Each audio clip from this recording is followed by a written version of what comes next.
दोस्तों आप सभी का हार्दिक स्वागत है आपके अपने YouTube चैनल पर। दोस्तों हम आपके लिए एक और ताज़ा अपडेट लेकर आपके सामने फिर से हाजिर हैं।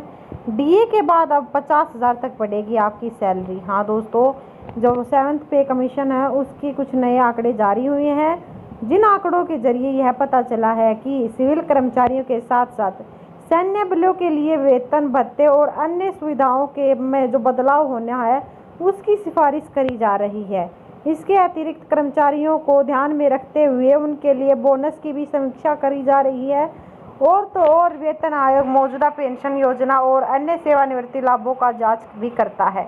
फिटमेंट फैक्टर 3.68 होने की संभावना जताई जा रही है। दोस्तों, यदि किसी केंद्रीय कर्मचारी का मूल वेतन 18,000 रुपये है तो उसका जो वेतन भत्ते में छोड़कर 18,000 जो अभी फिटमेंट फैक्टर है वो 2.57 है, तो उसके हिसाब से जो कुल सैलरी होगी वो 46,260 रुपये का लाभ होगा। नया साल केंद्रीय कर्मचारियों के लिए एक खुशखबरी लेकर सामने आया है। दोस्तों, केंद्र सरकार ने कर्मचारियों के लिए एक खुशखबरी सामने लेके आई है। महंगाई भत्ते में 34% की बढ़ोतरी के बाद में फिटमेंट फैक्टर के लिए भी एक और नया अपडेट जारी कर दिया है। हाल में आई कुछ मीडिया रिपोर्ट्स के अनुसार केंद्रीय कर्मचारियों का फिटमेंट फैक्टर का जो इंतजार है वो खत्म होने वाला है। जल्द ही मोदी सरकार इस पर कोई फैसला लेगी और फिटमेंट फैक्टर भी जारी करेगी। इससे लगभग 52 लाख कर्मचारियों को फायदा होगा। हालांकि सरकार की तरफ से अभी इस पर कोई भी जो अपनी कार्रवाई है वो नहीं की गई है, ना ही कोई बयान दिया गया है। दरअसल सभी केंद्रीय कर्मचारी लंबे समय से फिटमेंट फैक्टर की मांग कर रहे हैं। वो कह रहे हैं कि फिटमेंट फैक्टर 2.57 की जगह बढ़कर 3.68 होना चाहिए, क्योंकि कर्मचारी की जो बेसिक सैलरी है वो भत्तों को फिटमेंट फैक्टर से ही तय किया जाता है। अगर बेसिक सैलरी बढ़ती है तो वो फिटमेंट के आधार पर बढ़ती है। फिटमेंट बढ़ेगा तो बेसिक सैलरी बढ़ेगी, अगर फिटमेंट फैक्टर घटेगा तो बेसिक सैलरी भी अपने आप घट जाएगी। सरल शब्दों में कहें तो जैसे जैसे फिटमेंट फैक्टर बढ़ता है सैलरी 2.5 गुना बढ़ जाती है। ताज़ा मीडिया रिपोर्ट्स के मुताबिक मोदी सरकार इस पर जल्द फैसला ले सकती है। हालांकि पहले खबरें आ रही हैं कि आर्थिक संकट को देखते हुए सरकार अभी फिटमेंट फैक्टर नहीं बढ़ाएगी, लेकिन कर्मचारियों की उम्मीद है वो बनी हुई है। रिपोर्ट्स के अनुसार महंगाई भत्ता बढ़ने के बाद में कर्मचारियों ने यूनियन फिटमेंट फैक्टर बढ़ाने पर दबाव दे दिया है।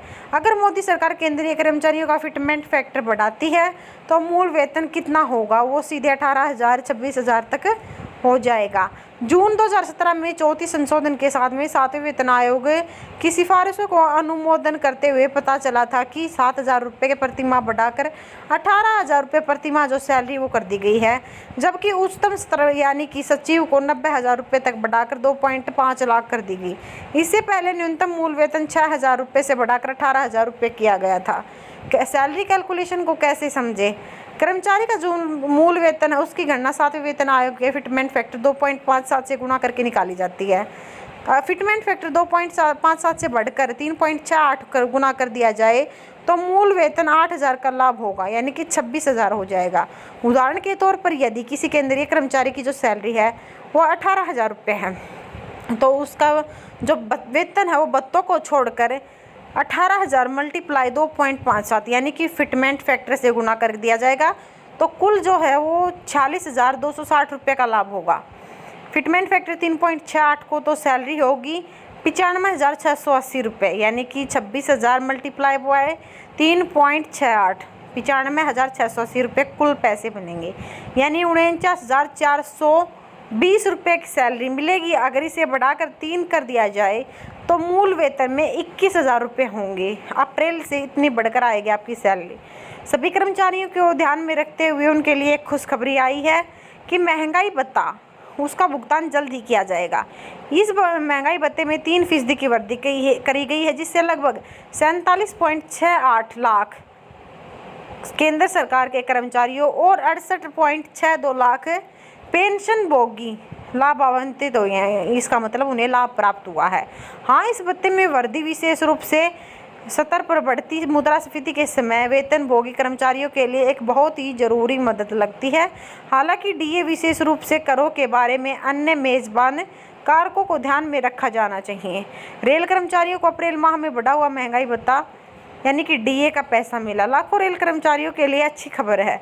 केंद्र सरकार द्वारा सभी कर्मचारियों के लिए महंगाई भत्ते की 31% से बढ़ाकर 34% करने का फैसला लिया जाने के पश्चात रेलवे ने इसे लागू करना शुरू कर दिया है। रेलवे ने अपनी जोनल अधिकारियों को पत्र लिखकर कर्मचारियों को डीए देने को कहा है। रेलवे कर्मचारियों को बढ़े डीए का भुगतान इसी महीने के अंत में किया जाएगा। तो दोस्तों, क्या आपको भी महंगाई भत्ते बढ़ने पश्चात आपको सैलरी में कुछ अंतर दिखाई दिया है, या आपको भी अपना भत्ता मिलने लगा है? अपनी राय कमेंट बॉक्स में ज़रूर दीजिए।